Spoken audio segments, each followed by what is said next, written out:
say, I am blessed, blessings come looking for you.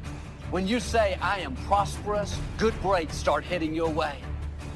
You have to say, I am confident before you're going to feel confident. If you'll say it long enough, what happens is those words get down in your spirit. You believe what you say about yourself more than what anyone else says about you.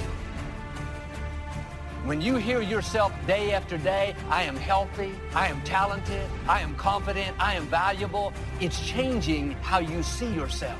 Over time, you're going to become what you're saying. You are who you are in part today because of what you've been speaking over your life. And what you believe about what you can be, and what you believe about what you have inside of you, and what you believe about what God called you to do, and what you believe about what you're going through. That's what I'm talking about. The currency of confidence. So when you're young, you start borrowing confidence from the wrong places. You borrow confidence from sexual attractiveness. Partner after partner after partner after partner. And rather than ever being in a real relationship, the good part, where you have to love somebody for who they are, not what they look like, you take this feeling of, oh, I have somebody, and you borrow the confidence of having somebody. But when you borrow confidence from the wrong places, the interest rate is ridiculous. I'm talking about when you get in a relationship where you have to compromise your values to get your needs met. Y'all, that's worse than the check cash in place. It's an interest rate. And let me tell you another thing. While I got you fired up about all the people that you kept going to because you wanted them to validate you, but they can't because they're not God. They didn't make you. They don't know you like that. And they have their own insecurities. So leave them alone and get it from God. You keep trying to borrow confidence from people who have insufficient funds. They can't do it. They can't. As a man, my father was married to my mother for 30 years. I'll find myself looking for someone that reminds me of my mother because that would be my point of reference. I will find myself trying to do all the things that I witnessed my father do as a husband. That's my point of reference. If my father is successful, he's an entrepreneur, he's constantly grinding, starting up new companies, negotiating, and I see him inspired and motivated all the time about life and career and trying to educate himself and further his way up the success ladder. That will become my blueprint and my point of reference for success. And I'll find myself wanting nothing more than to be a duplicate of my father, because that is my successful point of reference. Have you become the duplicate of your mother? Have you become a duplicate of your father? Have you become a duplicate of your parents, of your environment? See, I believe that we were all born individuals. God made me an individual. My head is not connected to anybody else. I am my own man. God made me individually me, so I can do and be and become anything I want. What is your point of reference? Opposites in conflict. That seems to be the setup for a human adventure. One contesting against the other, vying for the territory. Would there be light without darkness? We probably wouldn't call it light. What gives us the value of one is the contrast of the other.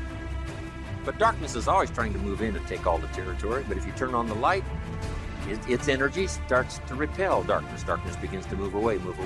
And the brighter the light, the further away the darkness must move.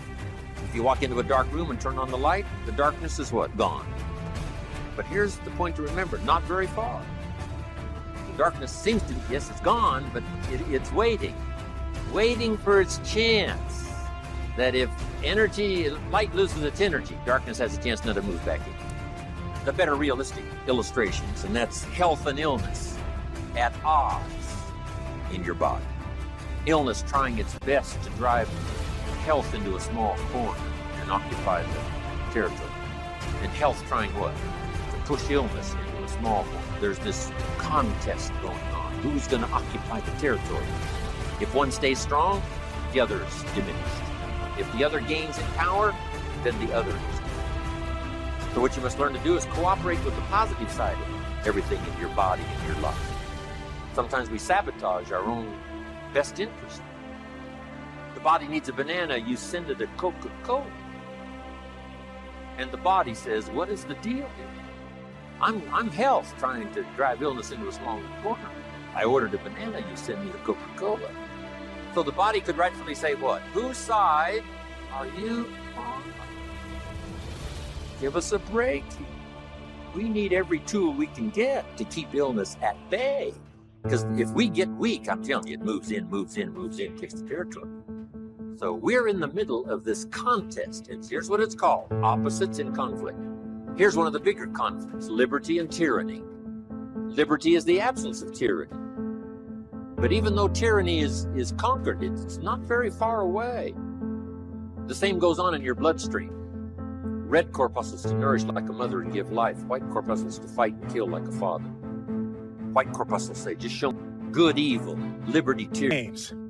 Don't be hanging with no jank-ass jokers that don't help you shine. The prerequisite for spending time with any person is that they nourish and inspire you.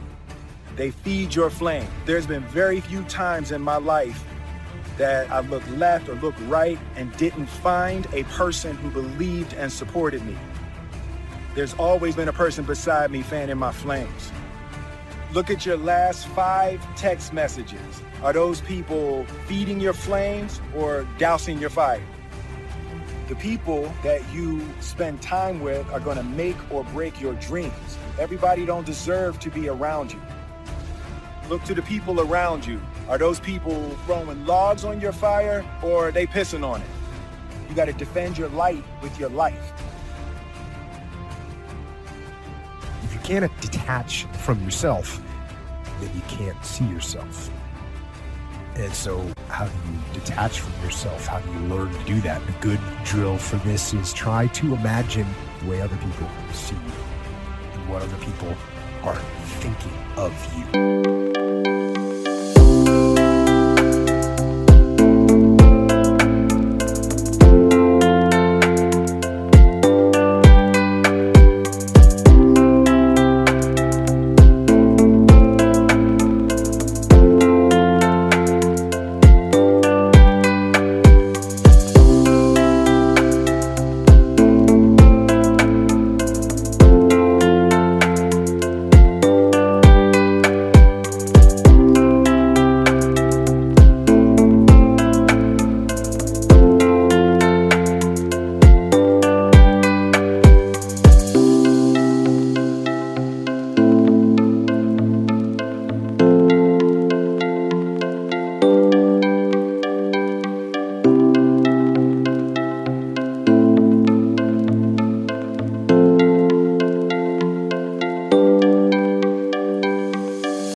One place where this happens, and it definitely happened to me, is when I started getting put in charge of things. I started thinking about other people's perspectives.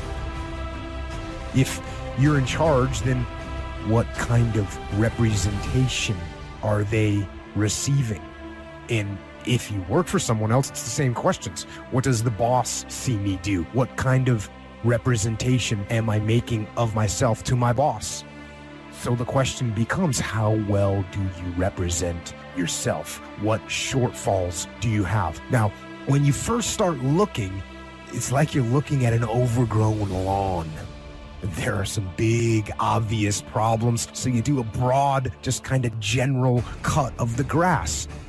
You fix some of the big, easy problems. And once you've done that, you've gotten rid of some of those big, obvious problems, you notice some more detailed problems. So you start trying to fix them.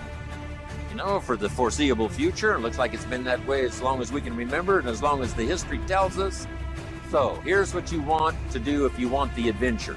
You must learn to play this game, to work with all the positive forces to defeat the negative forces as early and as soon and as much as possible, to contain the ravages of disease that want to take you early. You got to fight back.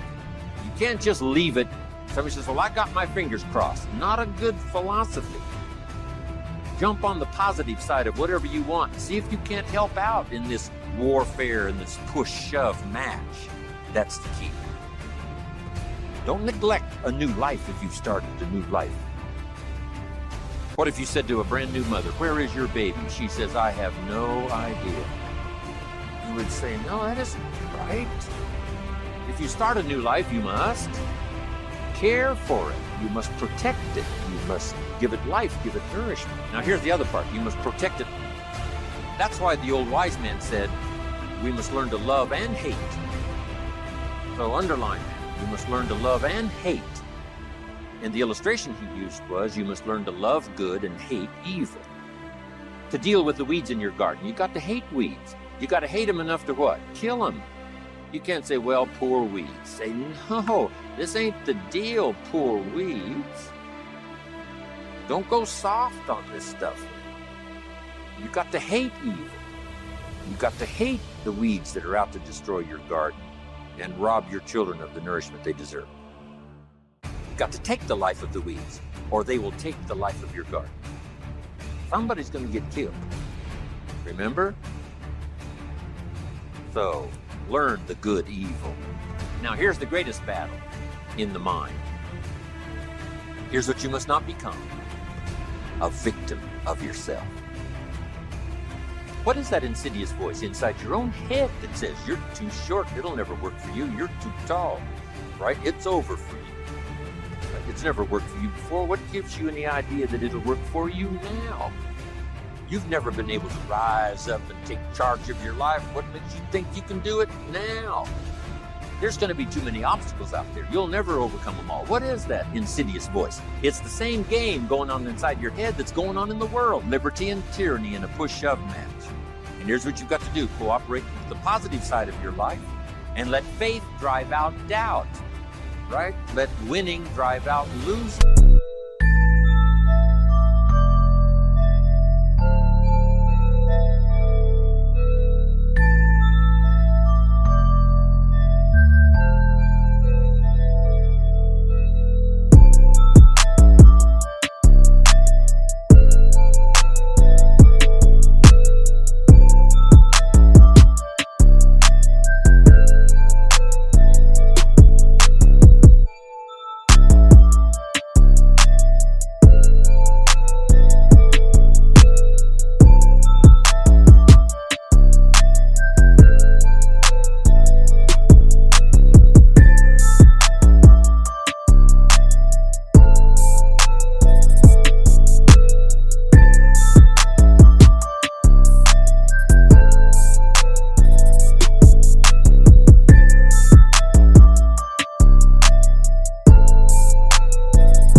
Positive drive out negative.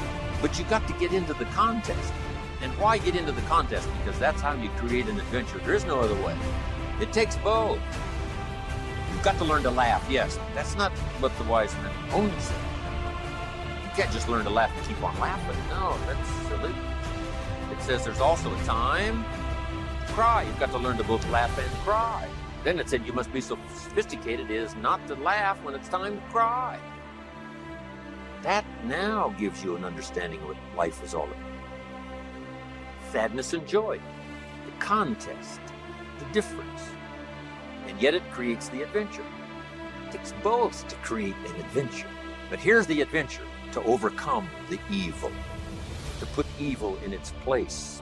Just like in your mind, you've got to stand guard at the door of your mind and see if you can't suppress, see if you can't do battle with the negative forces.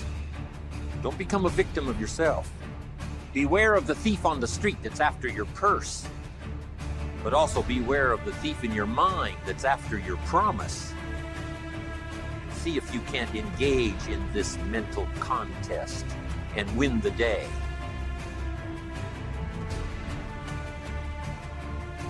Credit goes to our awesome patrons who make videos like this one possible. Consider joining them to support our work. You can also support us by subscribing to our channel and clicking the bell button to get notified when our new videos are released. And as always, thank you for watching.